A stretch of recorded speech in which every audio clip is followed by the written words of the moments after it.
Okay, video number 2 of 2 on the dentist, on the tooth thing that I love to talk about with my grandmother and the hydrogen peroxide and my sister and the baking soda and the activated charcoal and, the whole thing that I've been talking about. The American Dental Association, sugar doesn't have anything to do with cavities.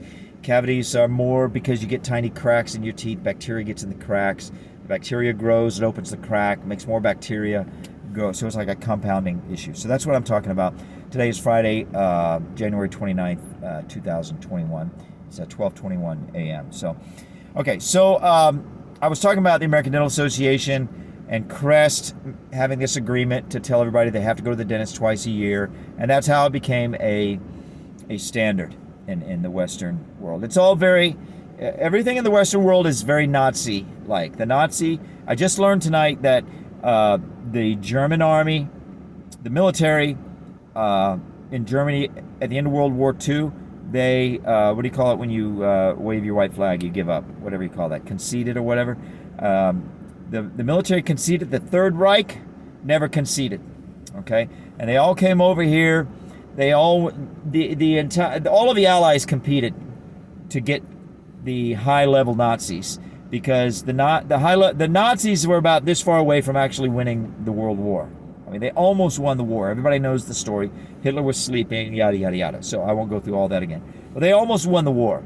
So, I mean, they were the creme de la creme. The Nazis were call them evil, call them what, technologically, socially, in terms of political power, they were the king of the world, So they were the smartest people in the world at that time. So at the end of the war, 17 Nazi officials were prosecuted at the great Nuremberg trials. It was just a giant farce. It was political theater to have something to put on TV to make everybody in the world feel better.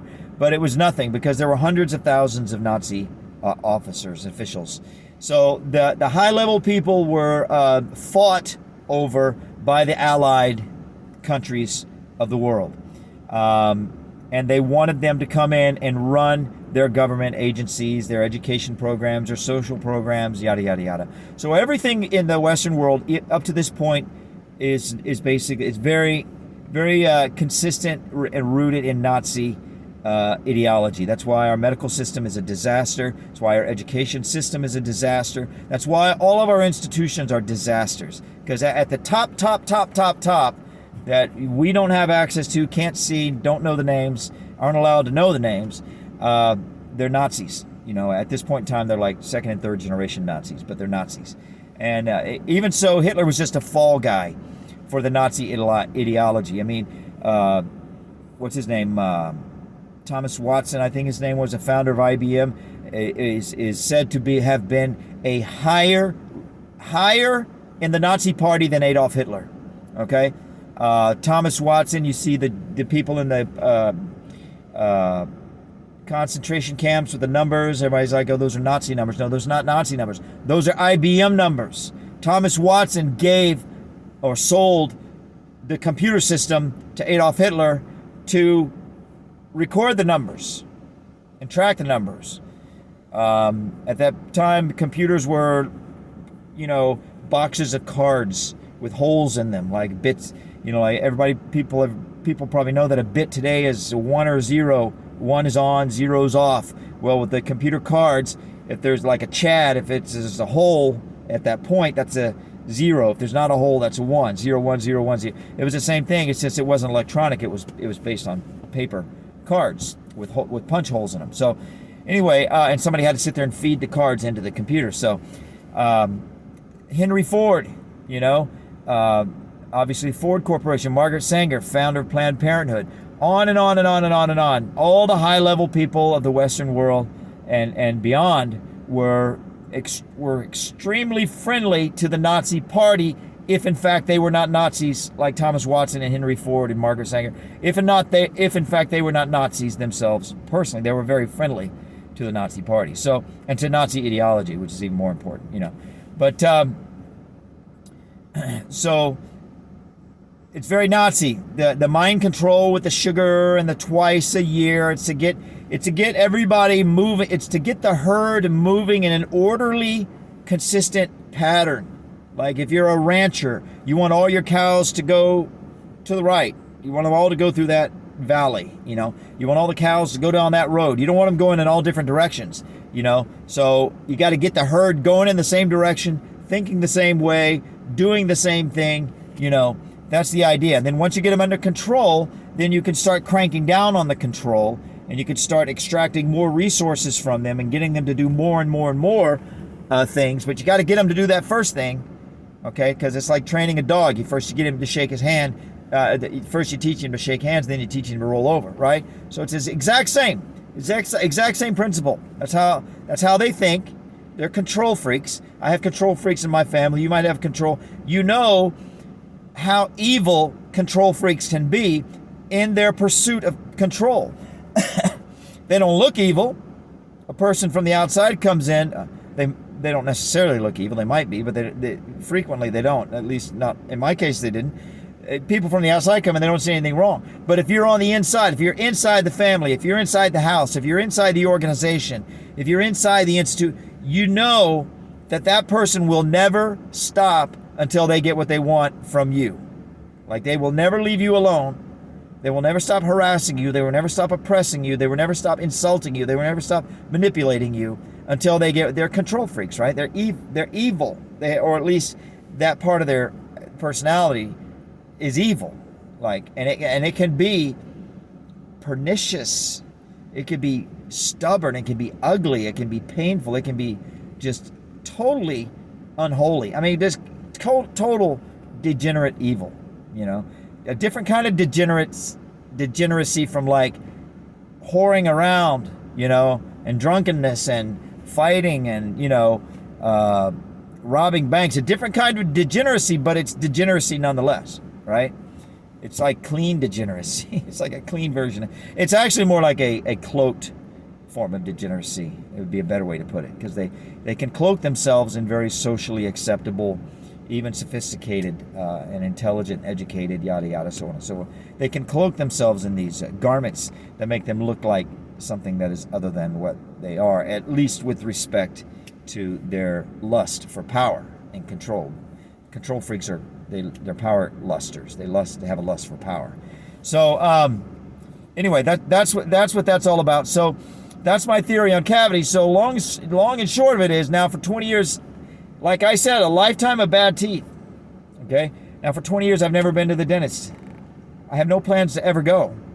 I had at one point in time I had an abscess on both sides of my face at the same time. I don't know what happened. I don't know what that was all about, but I rinsed my mouth with hydrogen peroxide once, and it all went away. It just went away. So the thing is like, with your body, like there's a baseline.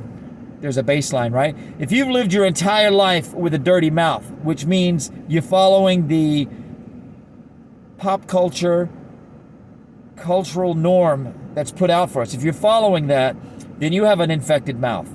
In my opinion, in my personal experience, you have an infected mouth.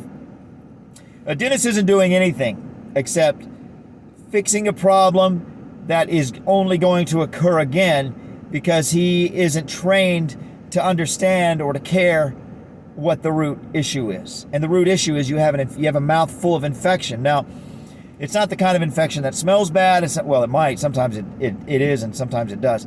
But most of the time, no, because we have stuff to cover that up too, right? Or to sort of like kill it or tamp it down, really.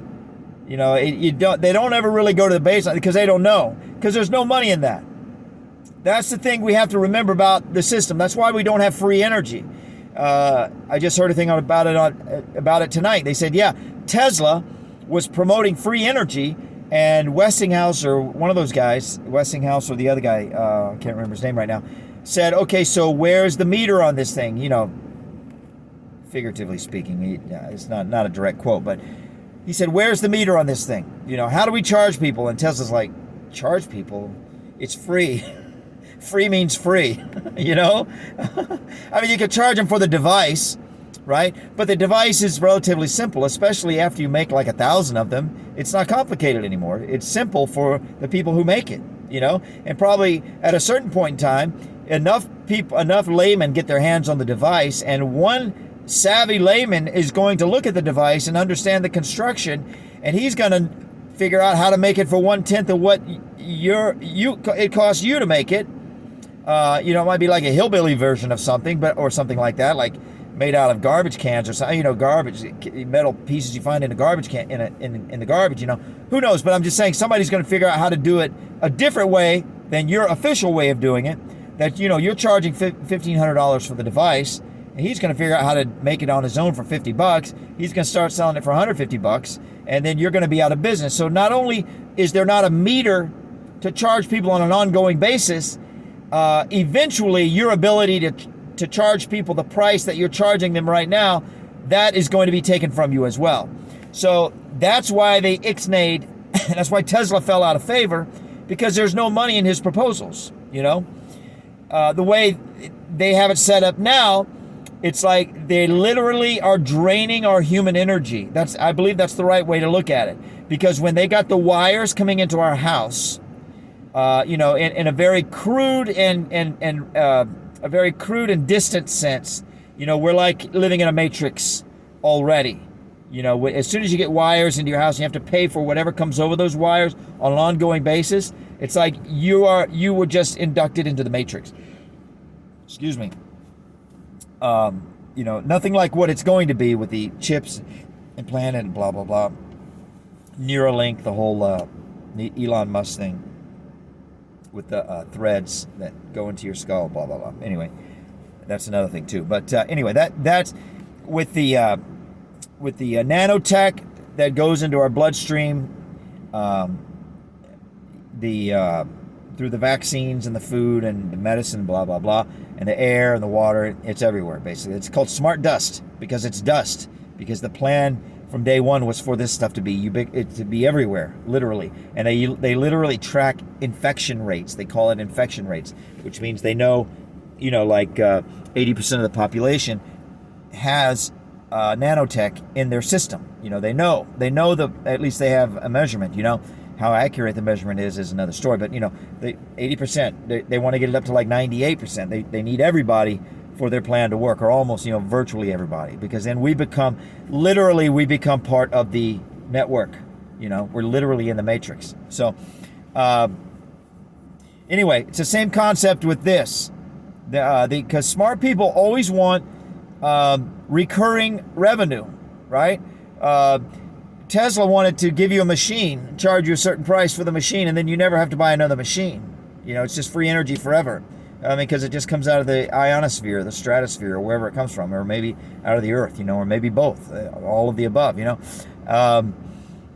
But the really savvy financial people said, no, we need to create a system where people never stop paying for this, Or maybe Tesla's idea was you get a machine, and 20 years the machine wears out, you got to get a new machine. But the point is, you're not looped into their never-ending system of need, basically, okay? And it's the same thing with this. Twice a year. We never actually cure, we never actually fix the dynamic or the condition that's causing the problem. We just kind of glaze over the problem. We sort of tamp down the problem so that we get it down to a level where you can't perceive that it's there. But since it's still there at a minimal level, it'll come back, and then you have to come back, and then, it's back and forth, back. That's what they want. They want us to be like a herd that moves in predictable patterns, and then they charge us for the privilege of moving in a predictable pattern. So, I think I might have covered it all, but that's my idea what a cavity is. Like I said, it's a tiny crack in your enamel. It gets full of bacteria, opens up the crack, makes it bigger, more bacteria. It's a compounding, de-evolving type of a situation for you. So you in a eternal state of dependency, a never-ending state of dependency, and it just becomes a cultural norm. People talk about going to the dentist. Everybody's like, you don't go to the dentist, that's weird, that's crazy, you have to go to the dentist. And then the person that doesn't go to the dentist is weird and is socially ostracized or sidelined or whatever, or looked at as kind of an oddball.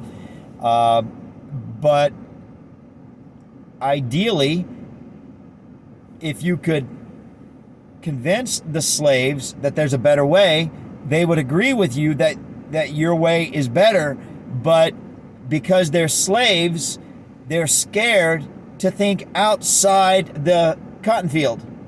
You know? They were raised on the cotton field. They were raised working in the cotton field with the chains on their feet. They were raised living in the shack on the side of the cotton field and being told what patterns to move in on a daily basis and for what reward. And that's all they know, and they're scared of anything else. So that's why holistic medicine is unpopular, because the slaves don't like to hear about it. It scares them. So that's my video. I hope you liked it. I love to talk about this. I think it's fascinating. My personal experience, to me, is very moving for me. I mean, it's just kind of like, it's for me, it's like, I can't even believe it. I mean, I'm living it. You know, like I said, I haven't been to the dentist in 20 years. And people compliment me on my teeth, not all the time, but, you know, occasionally. My mom used to compliment me on my teeth all the time, actually, because the activated charcoal in the baking soda makes your teeth white. It whitens your teeth. You don't have to pay $600 to get your teeth whitened. I mean, you tell me what you think. I probably waited 3 months between acid washes. Like I said, I did it tonight. I probably, you know, because I procrastinate a lot. I probably did it. If I do it every month, my teeth look really white. I don't know how they look right now, but and I don't have my glasses in, so I can't really see anything. I'm working on my eyes as well, by the way. I don't have any solution for that yet. I mean, everybody just says it's normal. It's normal. No, I don't accept that. You know, I don't accept that. I don't think like a slave. Like, that's the way it is. That's what the man on TV says. That's what all my friends say. That's the way it is. My mom and dad says, the way I was raised. I don't, you know, all that stuff. I acknowledge all that stuff. That is what it is. But that doesn't mean I accept it. That's not the end of the conversation for me.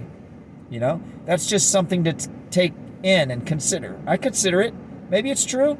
Occasionally, a stop clock is right twice a day. You know, occasionally, conventional wisdom is correct. Okay, it's rare. But, you know, so I take it all in. Maybe it's right, you know. Maybe they're right about the eyes. Maybe there's nothing you do about the eyes going bad when you get old. I don't know. I'm not going to accept that, though. I'm working on it. Doing some things I don't really want to talk about at this point in time, but I'm doing some things. So far, no progress. I've only been working on it like a month. So, you know, maybe it takes a couple years. I don't know. But I'm just going to keep working on try this, try that, try this, try that. You know, we'll see what happens. That's it. Thanks again for watching my video. Friday, January 29th, 2021, 12:38 a.m. God bless you. Peace and blessings to you and yours. May the peace and the strength and the power and the passion of the Lord Jesus Christ be with you and yours now and forevermore. I look forward to living with you for all eternity in heaven. God bless you all. Bye-bye.